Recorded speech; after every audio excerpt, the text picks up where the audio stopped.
Hello, everybody. Buddy Webb, Midland, Texas. Got a little interesting story for you today. I did a write up here called "Have You Changed the Beneficiaries Yet?" And I was telling here. I said the ex-wife called me after I got home from the courthouse on the day of our divorce was made final and asked me if I'd taken her name off the insurance yet, if I'd changed the beneficiaries over. I told her that I had, as that was one of the first calls that I made. I suspect that I would have died by accident that day if I hadn't done that. And that was March 26, 2012. We were only married here. I'm going to show you. It was in September 29th, 2011. And so it was actually, we were together 3 months and separated. And I believed at that time that she had a connection with the crimes here. Now I'm sure of it. Okay. Back then, I didn't know there was $1 million underground home in my backyard that was used for the oil show parties, but I'm sure that she did. Okay. Here, let me show you. You know, I found it here. Multiple people document saying it's here. I found it on Google Maps. It's right here in the backyard. Tisha Brumley told me that the oil show parties were going on down there. It's right behind the Home Depot stores where I live. And but of course that's very valuable. If I had died and her lifelong friend MPD Detective Rosie Rodriguez ruled my murder an accident, which obviously was the plan, then that would have given her my paid for home, the $1 million ground home in the backyard, and about a $500,000 accidental death life insurance. There was also the standard life insurance and the 401k money. That's a lot of motive for murder. It was over $1 million easily. Okay. It wouldn't matter that we had just gotten a divorce if her name was still listed as a beneficiary. That's what she called me and asked me if if she was still listed as a beneficiary. The big prize was the underground home. One lady told me that word around town is that it was a game room, aka illegal casino used by the high rollers. That would have been a money maker and very valuable. Here, I'm going to show you. This lady, Layla Gale O'Brien, told me this. She worked on this project. It was a $7.35 million on permit project. Finished 1987 for the Bushes. And here another lady tells me here the word around town is that there's a game room where all the high rollers go. And, when money's being bet and they do other stuff, and I know what she was talking about. You know what she's talking about. We can't say that on social media or they'll kick me off. Okay. After I returned from the hospital, she came by. We were looking at my medical records that I just picked up. She seemed upset about what they did to me, and this was when she pointed out that my ER doctor was her brother-in-law. That's when I found out. Okay, I'm gonna show you here. Here's the life insurance here. The accidental. She took these books from my home when we separated, and it showed that she would get 2 times my annual pay plus an extra $250,000. Here's the courtroom testimony where I found out that her and Rosie Rodriguez went to elementary school together, elementary and junior high. They were lifelong friends. I didn't even know that. That was the police officer that falsified evidence, tampered with evidence, falsified police reports, and ruled this failed murder an accident.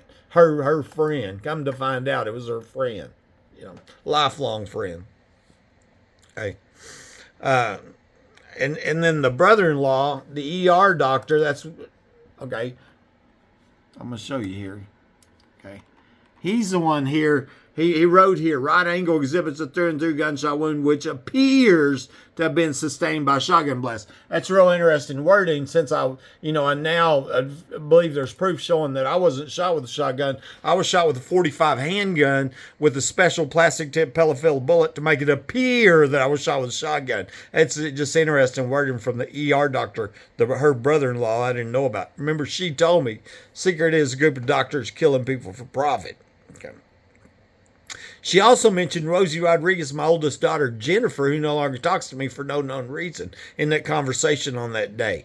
I found out 2 years later at the protective order hearing that she had gone to elementary school with Rosie and they had been lifelong friends. Okay. Rosie testified that she'd called my ex-wife after I was shot, but then the ex-wife testified that my daughter, Jennifer, had called her and told her to call Rosie. One of them lied, aka perjury. They didn't have their story straight, and here I'm going to show you the This is the testimony here. Did you call her on the cell phone? Yes, ma'am. That was Detective Rosie Rodriguez testified in court that she called the ex-wife. But then the ex-wife gets up there, same court hearing, says, I was contacted Jennifer by his daughter. Jennifer contacted me and said that her father was in the emergency room, that he'd shot himself, and they needed information. And Rosie was the investigator that was on the case, and she requested that I call her. Okay. And so, like I said, they didn't have their story straight, you know. Okay. Another police officer suspected may have been involved in the pre-planned for-profit murder attempt on my life was Matt Davis. I saw in the police report that he tried to call my ex-wife 2 times less than an hour after I was shot. I'm going to show you that. Okay.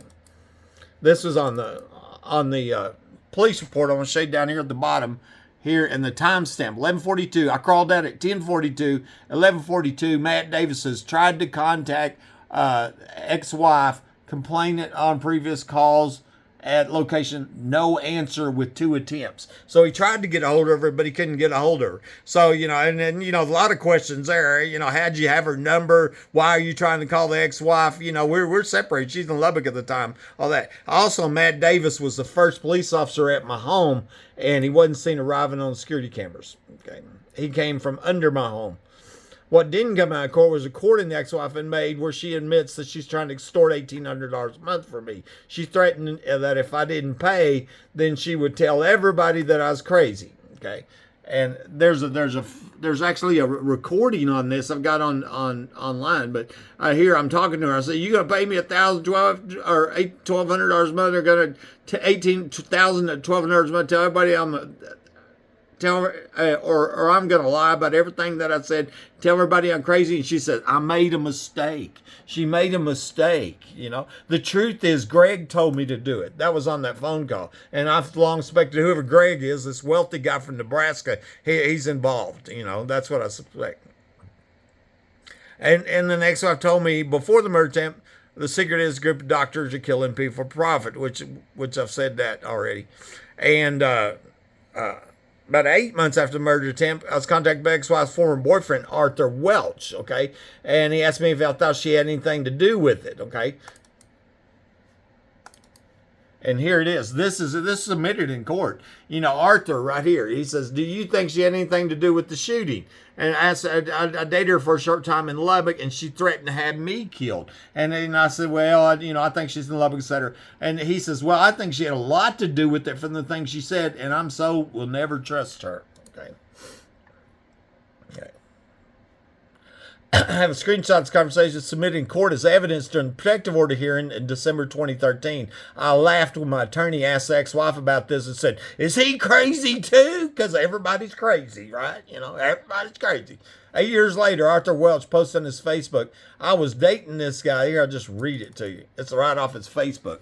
And says, I was dating this guy's ex-wife when I overheard her talking. From the things I heard, she had tried to have him killed for insurance money, and to hear how many police were involved. One, her lifetime personal friend. Okay, so 8 years gone by. That was 8 years later. His story never changed, you know. And but let me tell you what else happened. Arthur Welch was called a snitch, and his house was burned down. I kid you not.